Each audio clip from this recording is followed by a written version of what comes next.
Hello makers and welcome back. In today's episode, I'm going to be making gauntlets. People have been asking for this for a while.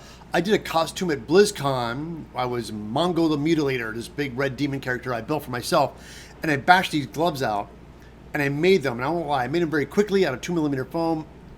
And they looked okay. But the more I thought about it, I want to do a photo shoot with that costume. And I thought, well, I have time now to do a photo shoot. What I'm going to do is I'm going to remake those gauntlets. So that's what we're going to do today. So if you guys are ready, let's get started.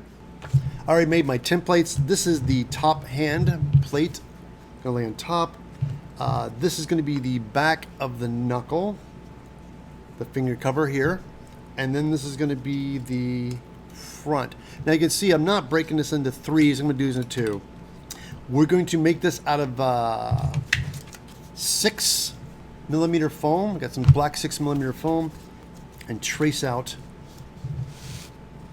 my my fingertip first, and again use my silver Sharpie.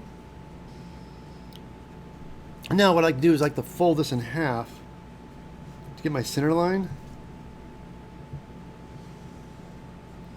I need to cut 10 of these and 10 of these. For this one I'm going to use an X-ACTO blade. Some nice little round cuts. Now that I have these cut out, the line inside here I'm going to take. The line is my guideline because I'm going to cut a little small trench right behind it.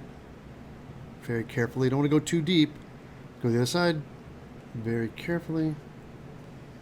It's a little bit of a triangle, so what I'm going to do is I'm going to heat it up and it'll make a nice little crease line.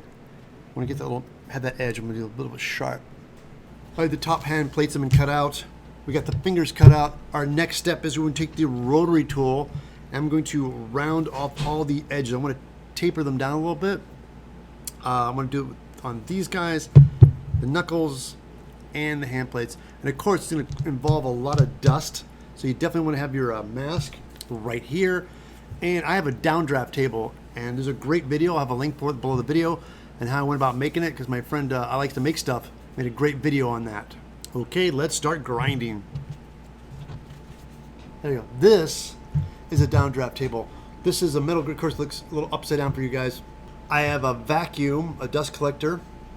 But what it is that you turn the vacuum on, you start grinding, and the dust kind of just falls and gets pulled into here instead of going all over your house.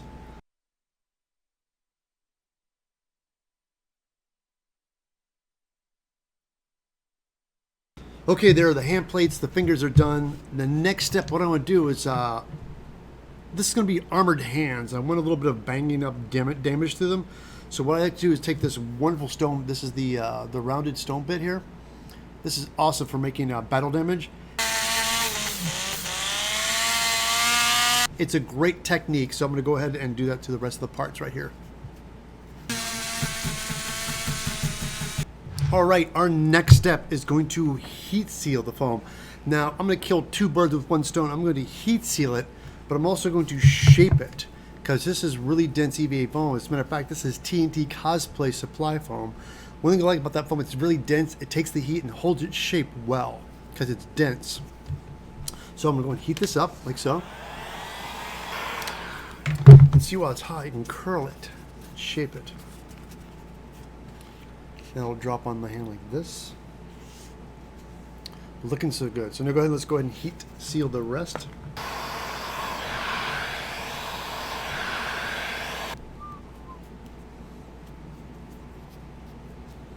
All right, everything, it's been textured, dremeled, heat sealed, shaped.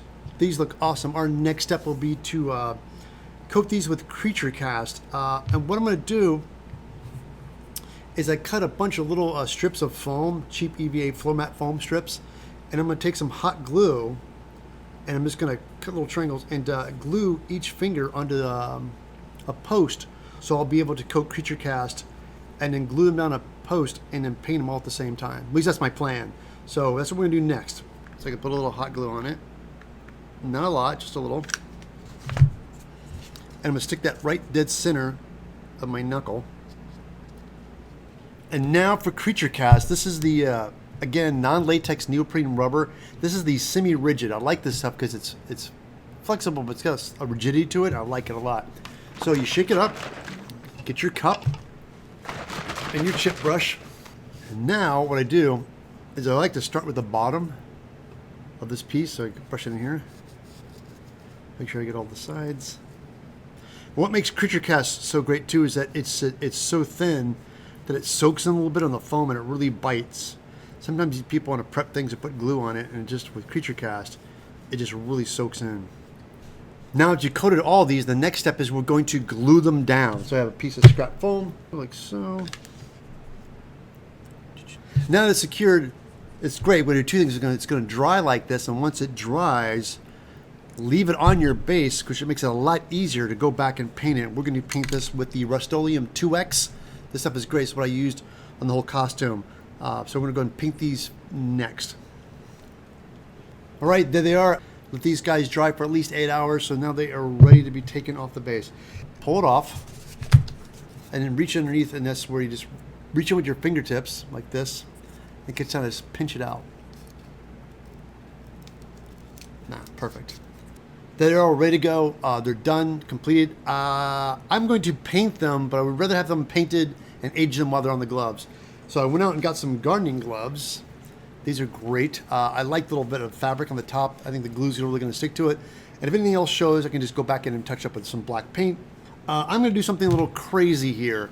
I got a rubber glove on to help maybe insulate some of the heat. I'm going to put on a left glove here. And I'm taking high temp hot glue. And I'm going to glue the armor pieces on while my hand is in the glove. So just to make sure you get the proper amount of movement, right placement. So, some glue on the side, some glue on the side.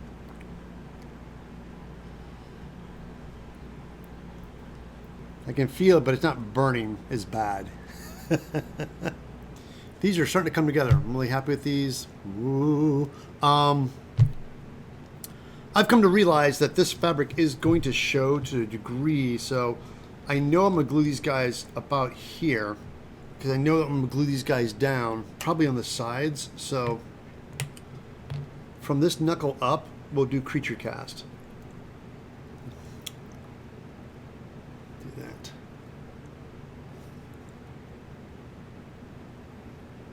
Look at that. And do this as well. Let's go ahead and hit these knuckles from this point on too. All right, that's dry. So see, we just do this.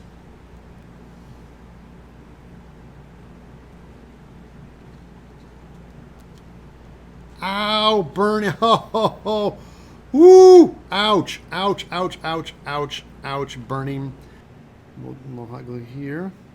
Some hot glue here. All right. Oh,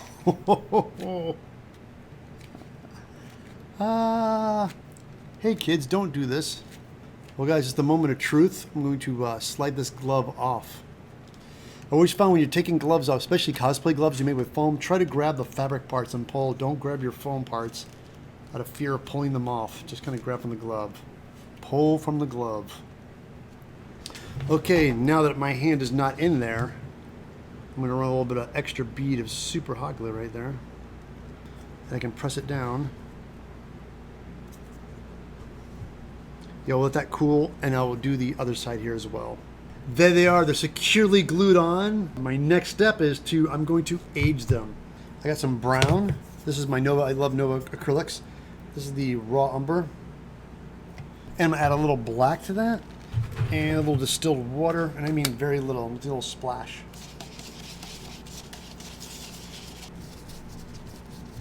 See, they already look better. The bright red's great, but I want to just knock it down a little bit. You could go in with a paper towel, but I'm not going to do that. I'm going to dry this stuff on as it is.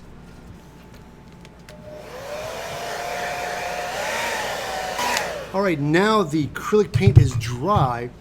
One of the tricks I like to do is that I have some 99% alcohol. It's alcohol. So what we're going to do is I'm going to put a little bit. Now the trick is this base coat is done with the Rust-Oleum 2X, so it's a super top.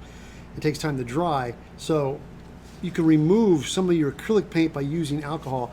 Now you can't do this with acrylic because it'll just take the acrylic paint off, But with the 2X, it's really durable and it dried for a day. You guys can see the top of this hand.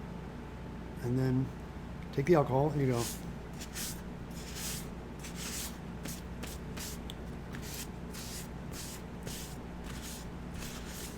But see, now you can see it, the red peeking through, but leaves some of the dirt behind. And that's that texture that you wouldn't see unless you do this technique.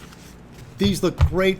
I love the big mayhem of it all. Now, again, if you want to make something, you could probably go a little bit thinner with foam. This was, I ended up using the 6mm, and I think about it, I could have done 4. And you can go through and make smaller ones, more detailed ones. I want these kind of be like big and manic because they're for this demon guy. So I'm really happy. Let's do a test fit real quick. Let's put these bad boys on. Wow.